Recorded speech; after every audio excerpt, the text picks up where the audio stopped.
Hey YouTube, this is Cruising Kaik here. Today we're going to talk about how we decided that we wanted to RV around the US and how we can afford it. So this all started, over Your Labor parents' Day. house. Yep, my parents' house over Labor Day last year.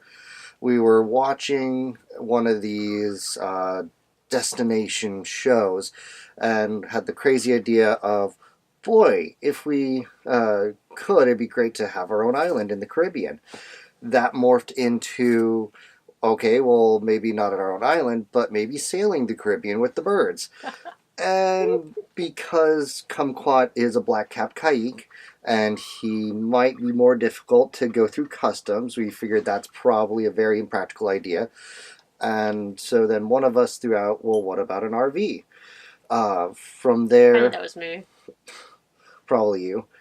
From there, we decided, or we looked at how we could afford it, drew up a planned possible budget, and how much it was might cost us. So we just tried to estimate as best as possible how much the cost would be to be traveling versus obviously income, which for us is pretty fixed.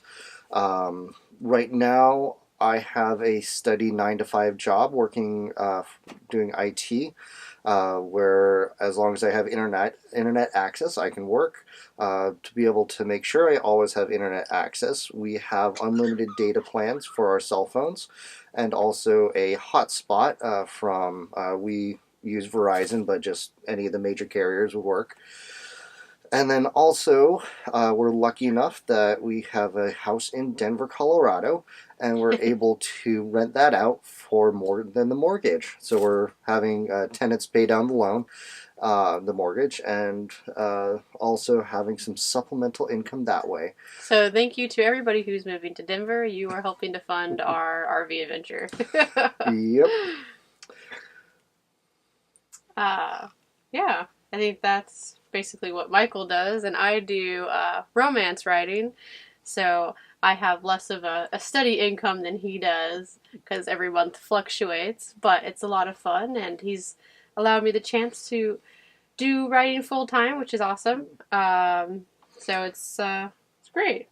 So another very important thing that Lily's able to do while I work my 9 to 5 job is that she's able to plan our routes for the next travel day, making sure that we can stick to larger highways when possible and look for any low bridges, which Doesn't is always work the best though, because we found that out when we came up here to Buffalo. Buffalo, New York. We accidentally took a road that had a 12-foot 6 inches. According to the sign. According to the sign, but when we went under it, we're like, there's no way that's 12-foot 6 inches. That has to be a lot taller. So we had a moment of freaking out because we used what would you call it? An app to plan our route, and it changed course midway through, but we didn't know. So we ended up going right towards that bridge that I had really wanted to avoid.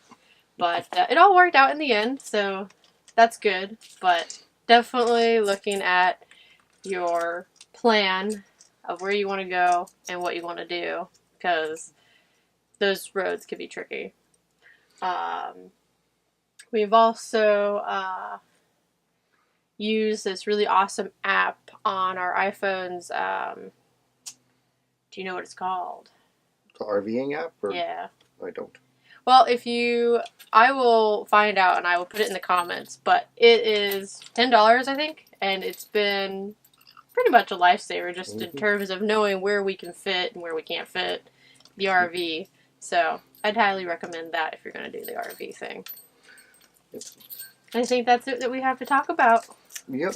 So have a good day and let us know if you have any questions. Otherwise, we will see you guys next time we make a video. We'll see you next time, and this is Kumquat signing off for now. Say bye-bye, Kumquat.